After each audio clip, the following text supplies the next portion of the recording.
Assalamualaikum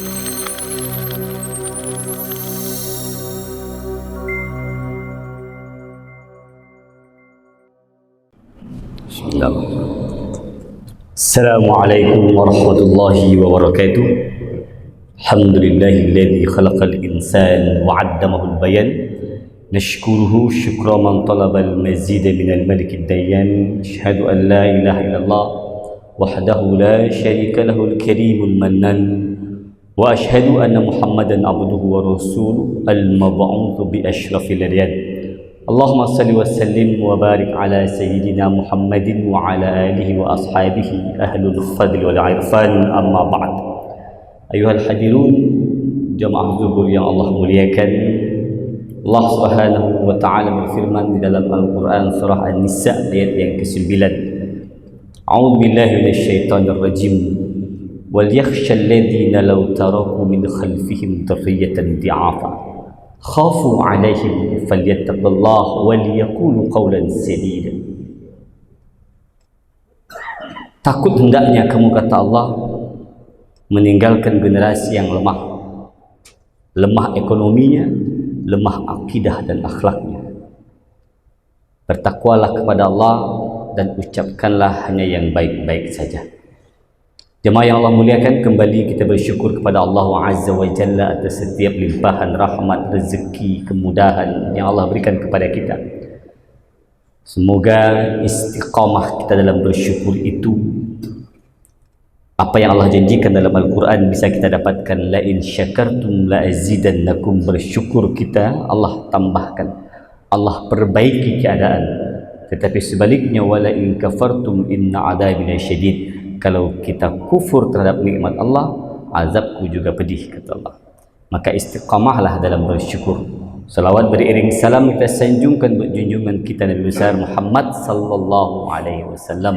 Semoga kepada kita semua diberikan syafaat beliau nanti pada mahsyar di hari akhir, disebabkan oleh kiriman salam dan salawat kita kepada baginda Nabi tercinta Muhammad sallallahu alaihi wasallam.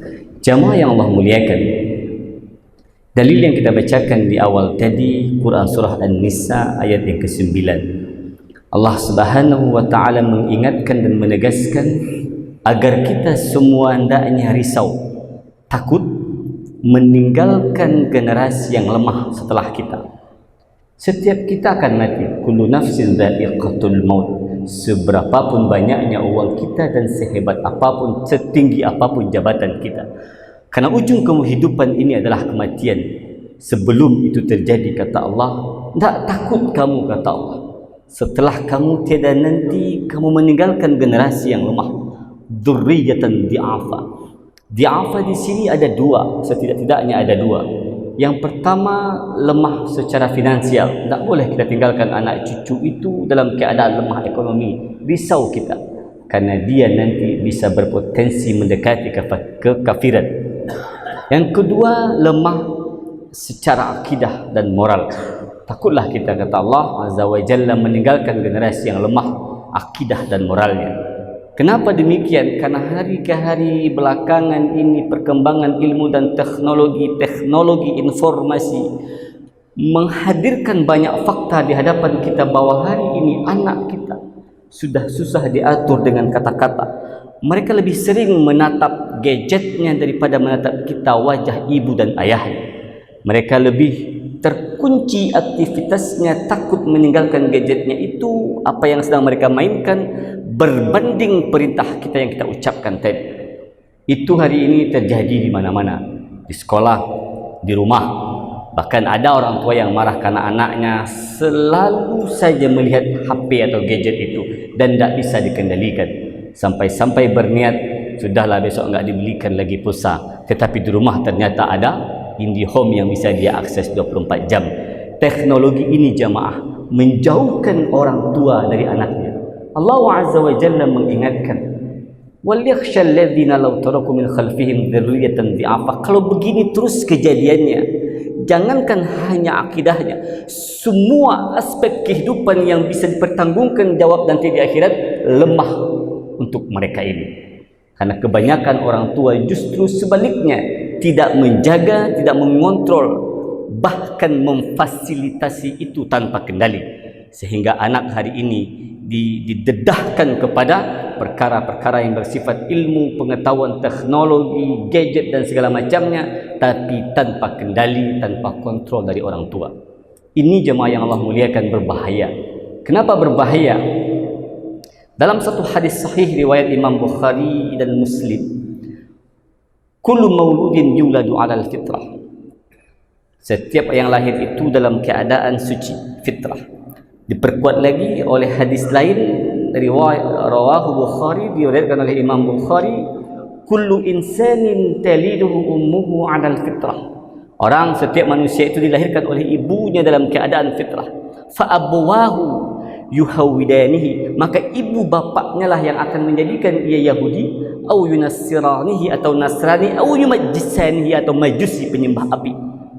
Maka bapak ibu jamaah zuhur yang Allah muliakan, besar sungguh tanggungjawab ibu bapak dalam menentukan anak itu syurga atau neraka yang akan dia bawa kepada kita.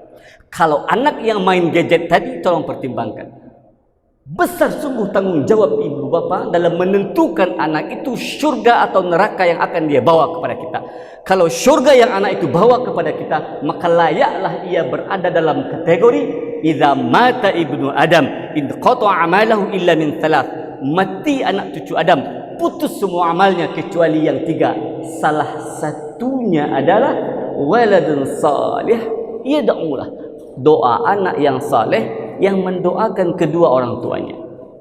Ada tak di rumah tu hari ini anak yang akan mendoakan kita jika nanti ajal menjemput kita? Atau kita, dah berapa umur kita? 55, 58, 60, 65. Pernahkah kita setiap selesai salat kita mengadahkan tangan ke langit, memohonkan ampunan dalam setiap selesai salat kita kepada kedua orang tua kita? Jamaah yang Allah muliakan, kalau belum, tolong pastikan. Baru-baru ini kita belajar dari banyak peristiwa kematian. Mereka kah nanti yang akan memandikan jenazah kita kalau kita sudah tiada? Mereka kah nanti? Mereka kah nanti yang akan memakaikan kafan kepada jenazah kita?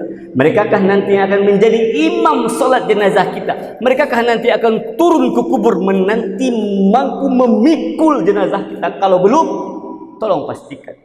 Anak di rumah itu yang hari-hari kita berikan belanja, kita belikan kasurnya, kita kasih uang sekolah, uang kuliahnya.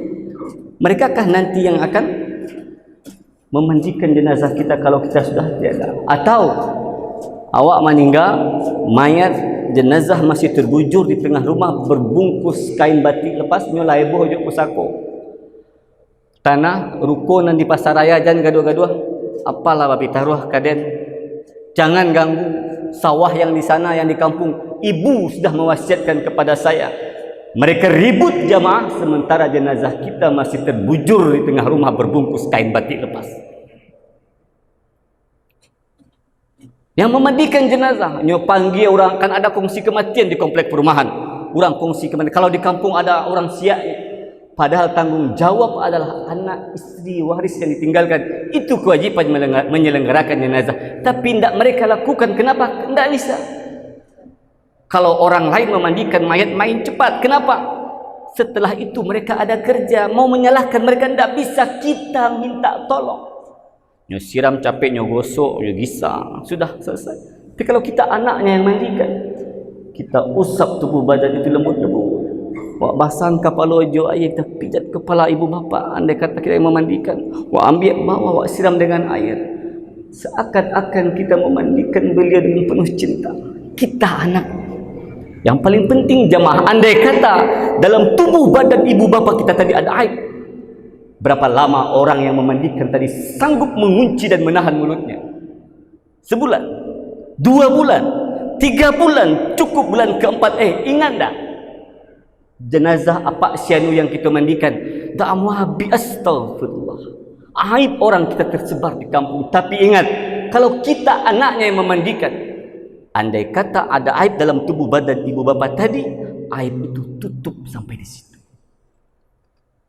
Jemaah yang Allah muliakan, mengkafani jenazah. Orang lain memang kalau di kampung saya menyaksikan sendiri, saya kebetulan alhamdulillah juga penghulu di kampung Datuk misalnya, saya lihat ada kewajipan orang Syiah yang memandikan yang mengafani mesti mereka.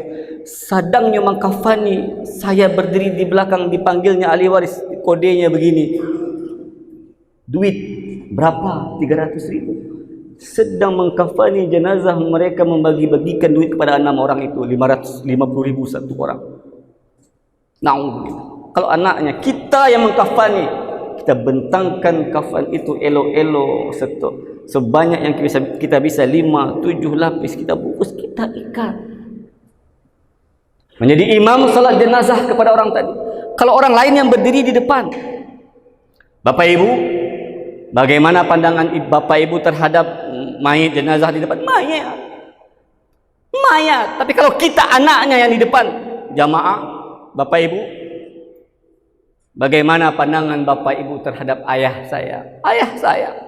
Bagaimana pandangan Bapak Ibu terhadap ibu saya? Ibu saya meskipun sudah almarhum, memang betul dia mayat di depan itu, tapi kita anaknya tak akan mengatakan itu karena cinta kita.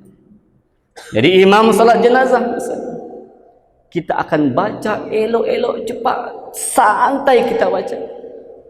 Kita tengadahkan tangan ke langit, berdoa, berurai air mata, menahan sebab kesedihan, memohonkan ampun buat kedua orang tua kita. Takkanlah, jamaah ingat, doa anak yang dalam keadaan macam itu Allah tolak, tak mungkin, mustahil. Tapi kalau orang lain yang buat standar, practice make perfect. Allahumma filah warhamu wa'afi wa'afan. Tidak boleh salahkan orang, kita minta tolong, setelah itu mereka ada kerja, masuk kantor dan segala macamnya. Tapi kalau kita anaknya, kita akan berdoa sedemikian rupa, termasuk memikul jenazah ke dalam liang lah. Kita paku elok-elok, kita jaga kepalanya, kita jaga pinggangnya, kakinya, kita letak baik-baik seakan-akan kita menidurkan beliau untuk selama-lamanya. Jemaah yang Allah muliakan, wal yakhshal ladzina law taraku min khalfihim dzurriyyatan dhi'afa. Kalau hari ini di rumah itu nampak anak kita yang kita kasih makan setiap hari itu bisa melakukan itu, andai kata kita tiada, atau justru mereka akan berebut harta warisan kita. Kalau belum, tolong pastikan belum terlambat. Beli buku penyelenggaraan, macam-macam buku mungkin ada di rumah, buku teori macam-macam mungkin ada di rumah, tapi buku penyelenggaraan jenazah kita enggak punya, kita enggak bisa. Kita mengandalkan orang lain, kita upah orang lain, padahal sebaik-baiknya kita yang menyelenggarakan itu. Jamaah yang Allah muliakan, pesan utama dalam An-Nisa ayat 9 tadi adalah takutlah kita hendaknya meninggalkan generasi yang lemah. Allah Subhanahu wa taala ingatkan, jangan sampai kita meninggalkan generasi yang lemah itu. Billahi fi sabilil haq fastabiqul khairat. Assalamualaikum warahmatullahi wabarakatuh.